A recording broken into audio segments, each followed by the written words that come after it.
How to play Weiser ball. World Weiser Sport Committee is the highest level and leading organization of the Weiser sport in the world.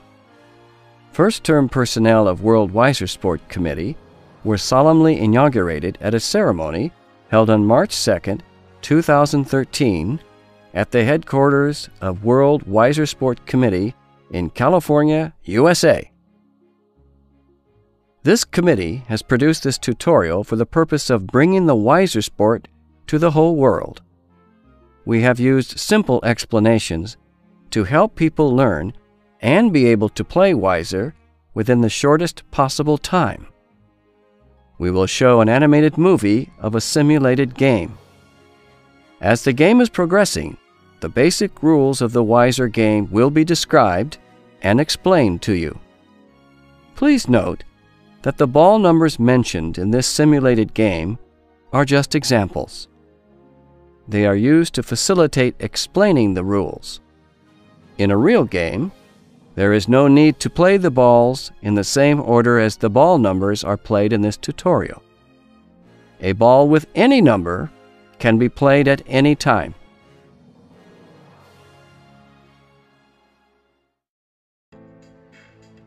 Balls and basic equipment required for the game. Number 1. We will first introduce the balls used in the Weiser game. Each ball has a diameter of about 90 millimeters and weighs about 168 grams. The Weiser game can be played in 3 ways. Team competition. The game is played by 14 players and requires 14 balls, with 7 red balls and 7 white balls. The balls of each color are numbered from 1 to 7. Single-player competition. Each side has 1 player. The player controls and plays 5 balls. A total of 10 balls are used. Double competition. Each of the 2 teams has 2 players, and each team plays 6 balls. Number 2. Next are the flags used in the Weiser game. 10 yellow flags and 10 red flags are required. The shape and size of each flag is shown in this diagram. The shape of a flag is an equilateral triangle. The length of a flag is 1 foot. When inserting a flag into the ground, the pole of the flag should be 2 feet above the ground. Number 3. Then, a rope that is 12 meters long is needed to use as the center line.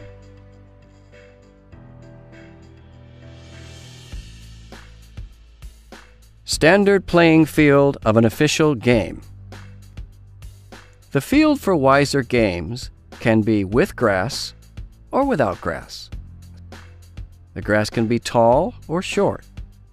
The field can have an uneven surface and can have randomly scattered rocks and stones.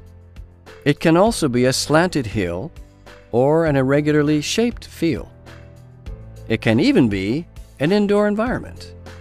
In general, the playing area of a Weiser game has no size limitations and can be selected based on whatever landscape is available. It can be as large as a golf course or as small as an indoor room. Whatever obstacles that already exist in the playing area may remain and be used in the game.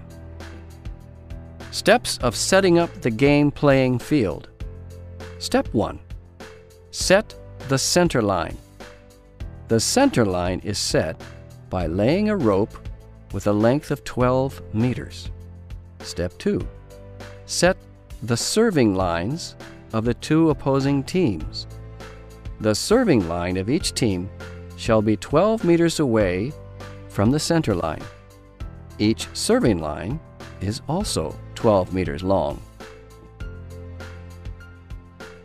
Standing positions of players before the game.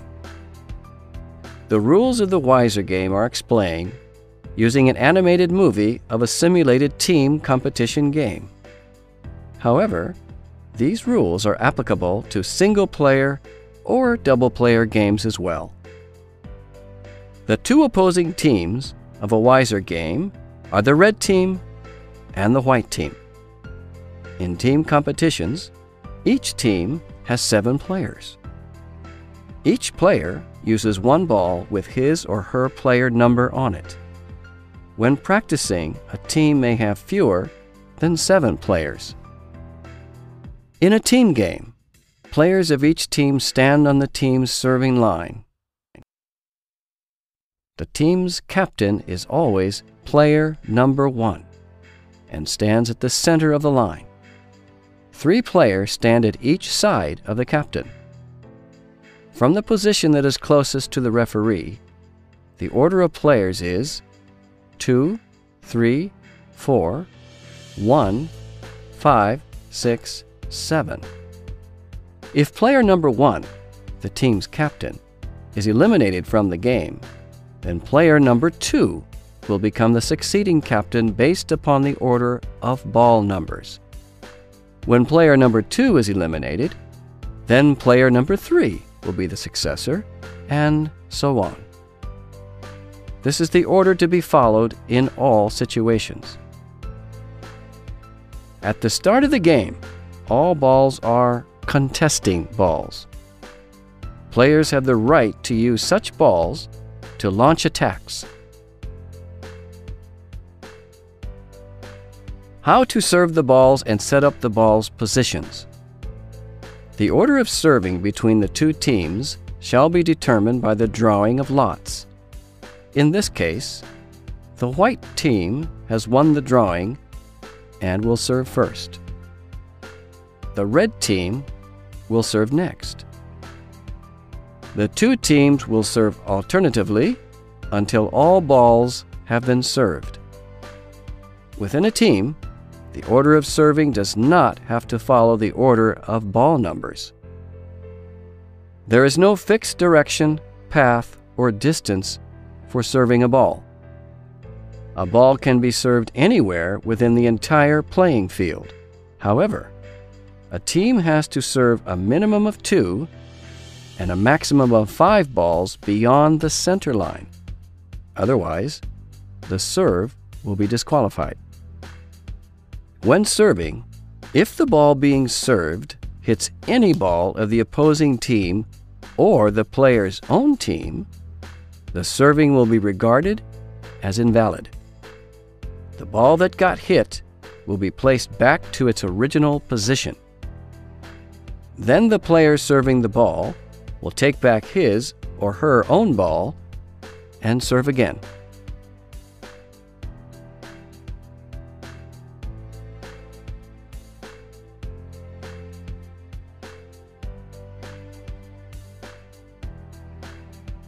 Now you see that the balls have all been served. The white team has 2 balls past the center line, and the red team has 3 balls past the center line. So, both teams met the requirements in their serves.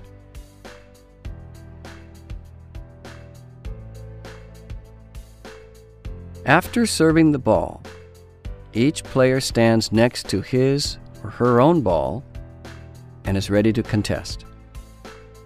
Once the game starts, the referee's position will move as he or she follows the ball.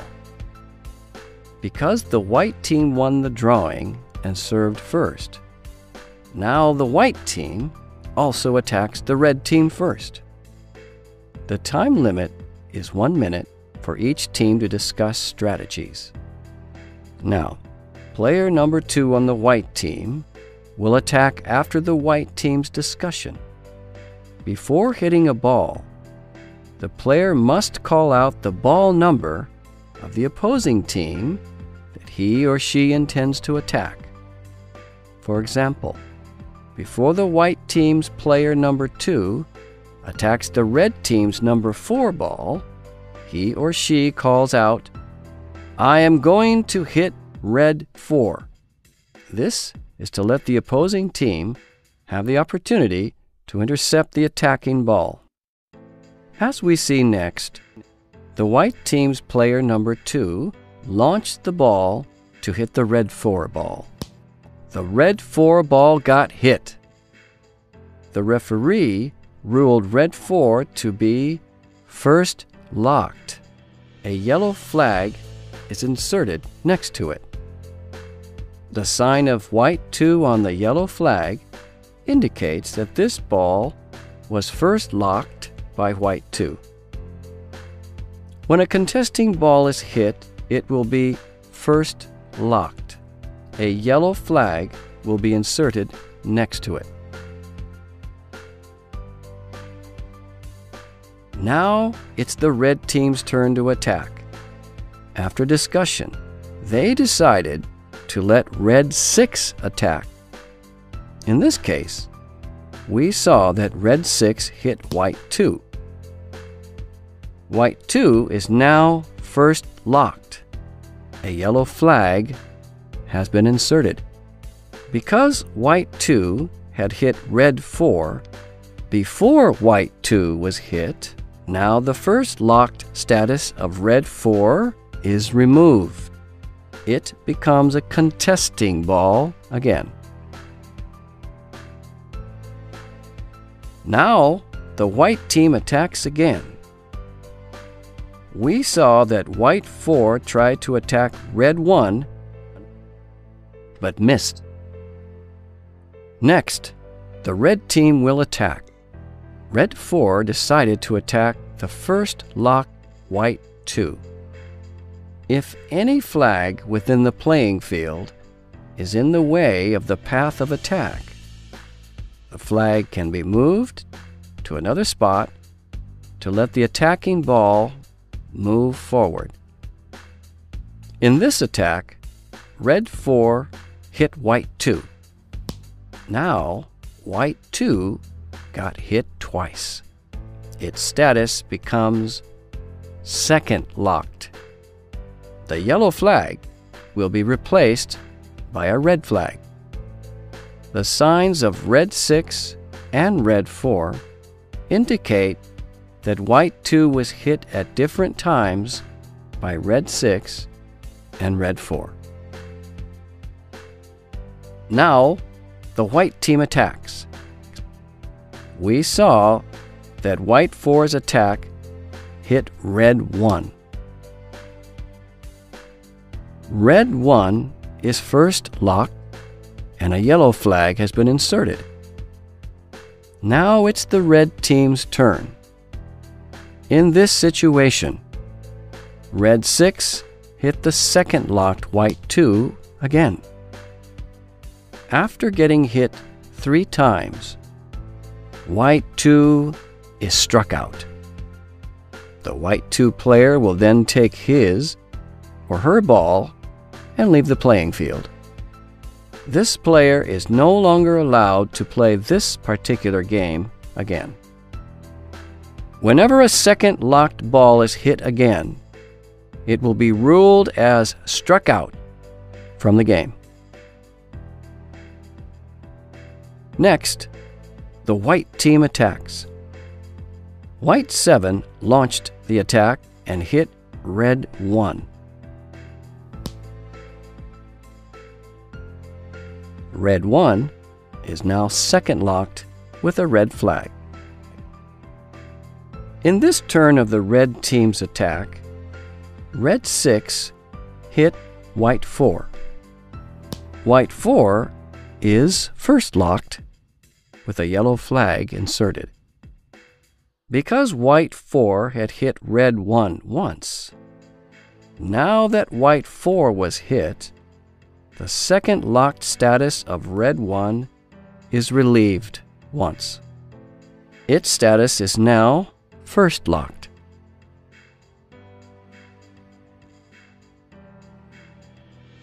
When playing the game, the player can also choose to set the ball instead of aiming to hit a ball of the opponent. The purpose of setting the ball is further overall victory. The strategies of ball setting include making a surprise move, luring the opponent away from an advantageous position, creating a hidden opportunity, and others. For example, now it is the white team's turn to attack. White 6 set the ball once. The purpose is to get close enough to red 1 to have it second locked next time. Each team has 3 successive opportunities to set their balls. On the 4th time, the team must attack. Next, the red team attacks. As we see now, red 5 was launched and hit white 7. White 7 is now first locked and received a yellow flag. Because white 7 had also hit red 1 once, now that white 7 was hit, red 1's first locked status is removed. Its status is restored to a contesting ball.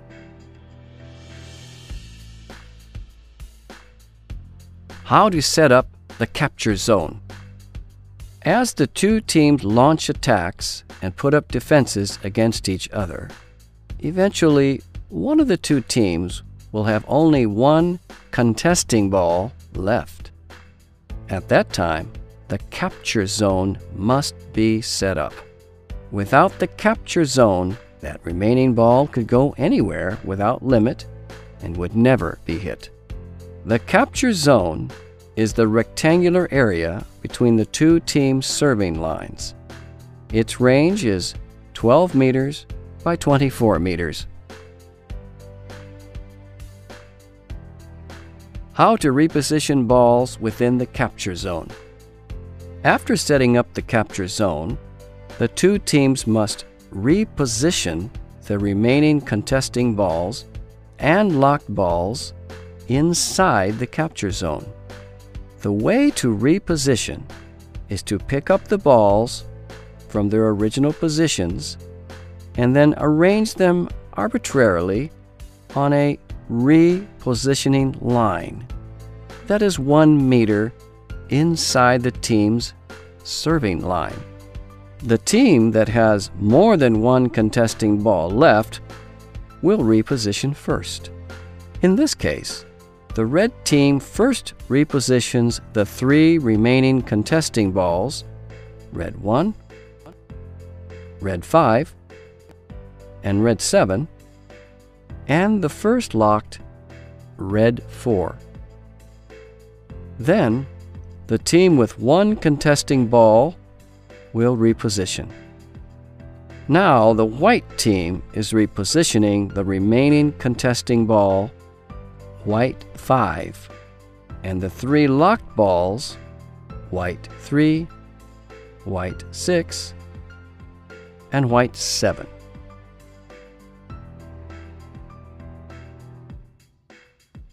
Contesting within the capture zone. After completing the repositioning, the 2 teams will resume the contest within the capture zone. The team with one contesting ball left will attack first. In this case, the white team attacks first.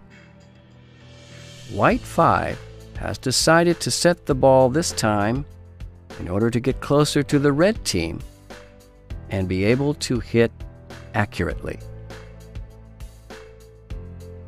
Next, it's the red team's turn to attack.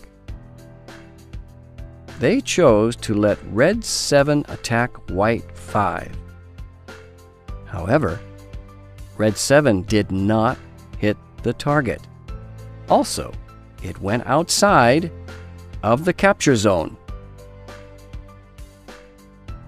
A team will be penalized when a ball does not hit its target and goes outside of the capture zone. The team's repositioning line will be moved closer to the opposing side by 1 meter. Therefore, the red team's repositioning line is moved closer to the white team by 1 meter. Then, the launched red 7 ball is taken back and repositioned at the new repositioning line along with the other balls of the red team. Now it is the white team's turn. White 5 is going to attack red 5. The ball went forward but did not hit red 5. Also went outside the capture zone. At this time, the white team is also penalized.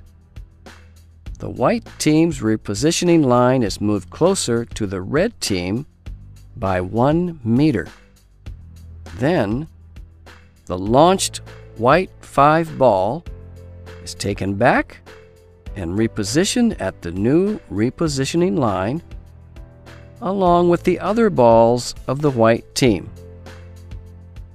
When the two teams' repositioning lines are only 12 meters away from each other, if a ball goes outside the capture zone again, team's repositioning line will no longer be moved.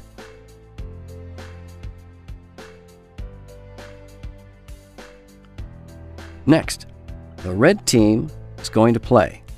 Red 1 set the ball this time in a forward position in preparation to attack the white balls at a close range. Now it is the white team's turn. White 5 also set the ball to lure the red team to attack. The red team responded by setting the red 7 ball. The red 7 player set the ball behind red 1.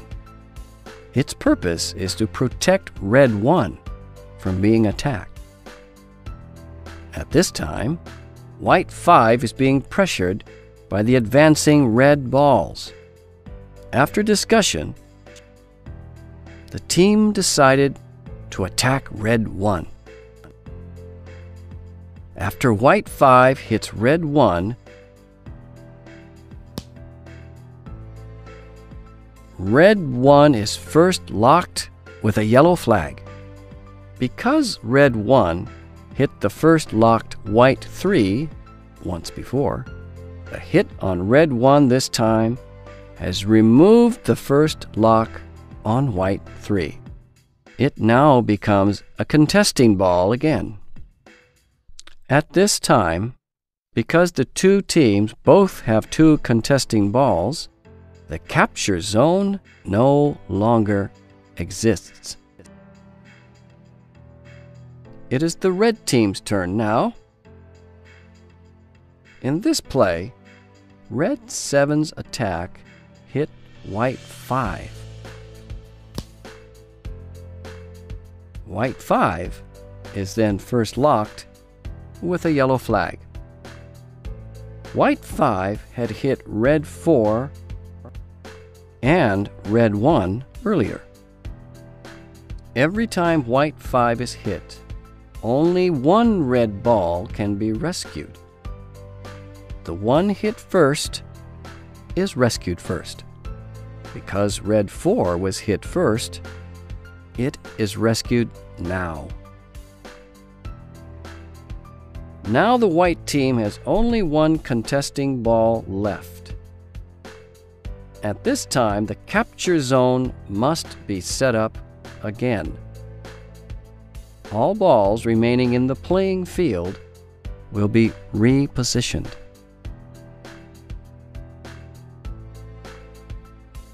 After repositioning one more time, the white team, which has only one contesting ball left, will attack first. In this case, white 3 set the ball forward to lure the red team to attack. Next, the red team set the red 5 ball deeply into the white team's territory. This is to take advantage of the white team's lack of defense at the rear and to be prepared to assault the white team's locked balls. Seeing the overall unfavorable situation, White 3 went back to attack Red 5 in a hurry. However, the White 3 ball did not hit its target and went outside the capture zone instead. Because White 3 missed the hit and went outside the capture zone, the White team must suffer a penalty. Its repositioning line is moved closer to the Red team by 1 meter. Then, the launched White 3 ball is taken back and repositioned at the new repositioning line along with the other balls of the White team. Next, it's the Red team's turn to attack. In this demonstration, the attacking Red 5 hit White 3. White 3 is then first locked. Because the White team does not have any contesting ball left, the Red team won this game. The referee announces the end of the game. In the following, we will introduce several situations that can occur during the game. These are the mishit and how to rescue a ball that was locked due to a mishit. We will also introduce and explain the concept of interception.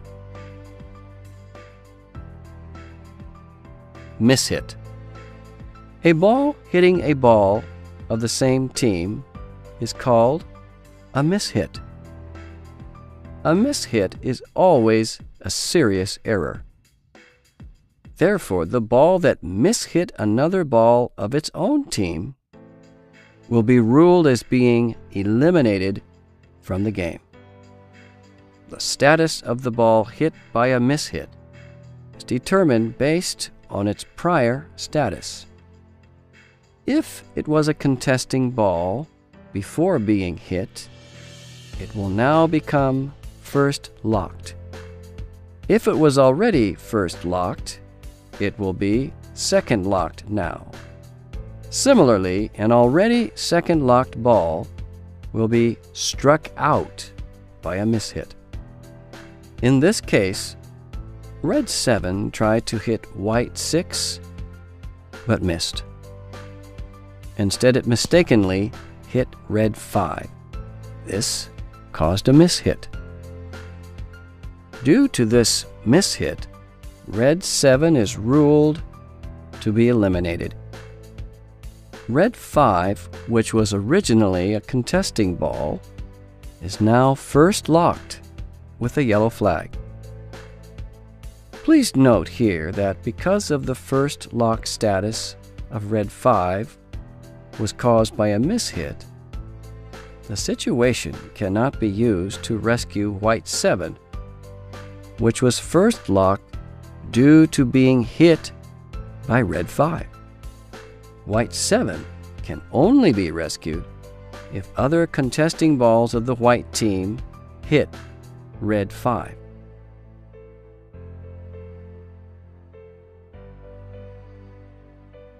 Rescue a ball that was locked up due to a mishit. Next, it's the White team's turn to attack. The attack by White 6 hit Red 1, which is now first locked with a yellow flag. To rescue a ball of Team A that is locked due to a mishit, a teammate on Team A must hit any ball of the opposing team that has not locked any ball of Team A. That is because if there is any ball of the opposing team that has locked any ball of Team A, that locked ball must be rescued first. For instance, To rescue red 5, which is locked due to a mishit, the red team must hit any white ball that has not locked any red ball. In this case, the attacking red 2 hits white 5. White 5 is then first locked with a yellow flag. Because white 5 that was hit did not lock any red ball, red 5 that was mishit and first locked is now rescued. However, if white 6 had been hit, that opportunity could only have been used to rescue red 1, which was locked by white 6. That opportunity could not have been used to rescue red 5 that was mishit because one hit can only rescue one ball. Interception. We now introduce the tactic of interception. Interception is the highest and most difficult skill used in the Wiser Ball game. It also creates the most exciting kind of competition. Interception refers to a quick blocking when the opposing team is launching an attack. Interception can be used at any time during the game. The types of interception are interception in the air, head-on interception, and lateral interception. For example, when a red ball is about to attack a white ball, another white ball can be used to make an emergency interception. Now, red 5 is going to hit white 3. At this time, the captain of the white team quickly gives an instruction, white 7, intercept. Within 2 seconds after the captain issues the instruction, the white 7 player must hold the ball in his or her hand and be ready to intercept. However, if the ball was not taken into his or her hand within those 2 seconds, the referee will void the intended interception. At the same time that red 5 is launched, white 7 is also quickly launched to intercept that red ball. Now, white 7 has hit red 5. The interception is successful. It protected white 3. Also, red 5 was hit and is first locked. Next, several types of standard postures used in playing Wiser Ball and referees' hand gestures will be demonstrated.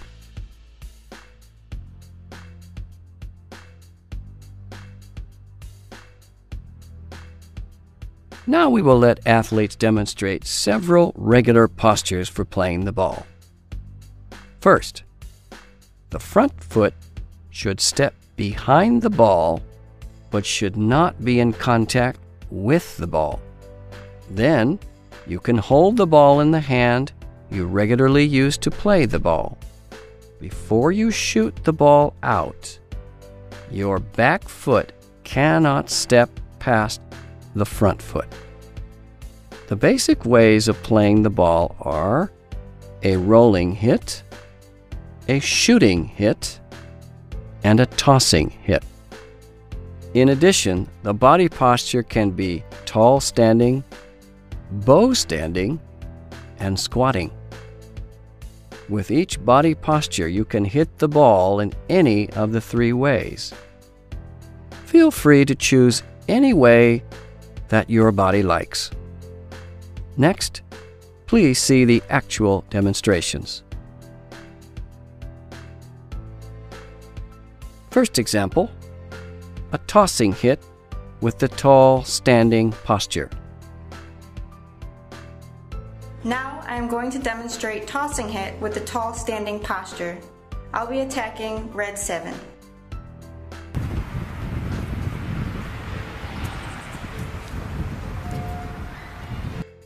Second example, a rolling hit with the bow standing posture. Now I am going to demonstrate rolling hit with the bow standing posture. I'll be attacking red 7.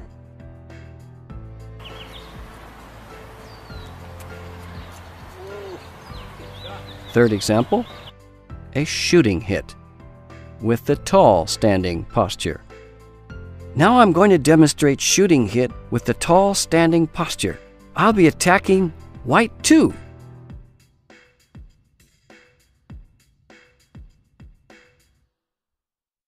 Fourth example, a shooting hit with the squatting posture.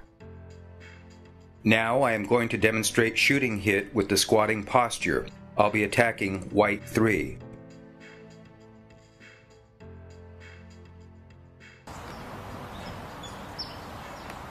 Fifth example, a rolling hit with the squatting posture.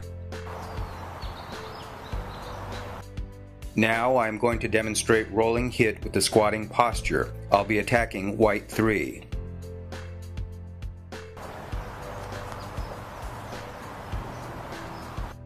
When actually playing, you can decide according to your own situation and choose the posture that you are used to or that is suitable for you to play. These postures are also to be used when serving or intercepting the ball. Next, we will demonstrate several types of referee's hand gestures during a Weiser game. Referee's hand gesture number 1, first lock. White 2, first lock, red 7. Referee's hand gesture number 2, second lock. White 2, second locked, red 7.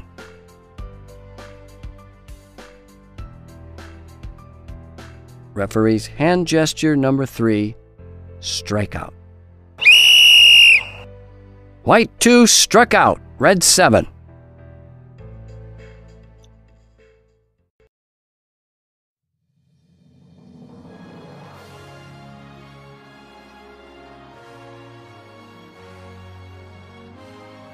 The rules for playing Weiser are very simple and very easy to learn. You only need to watch this video tutorial a few times and actually begin to play Weiser. You will then be able to play Weiser. If you have any questions about this tutorial or about the rules for playing a Weiser game, please write to us with your inquiries anytime. We thank you all very much for your support of the Weiser sport. The contact information for World Weiser Sport Committee is as follows. World Weiser Sport Committee, 150 East Colorado Boulevard, Suite 202, Pasadena, California, 91105, USA. Telephone number 626-795-7485. Fax number 626-795-7488. Email address info@worldweisersport.org. Play Weiser and get wiser.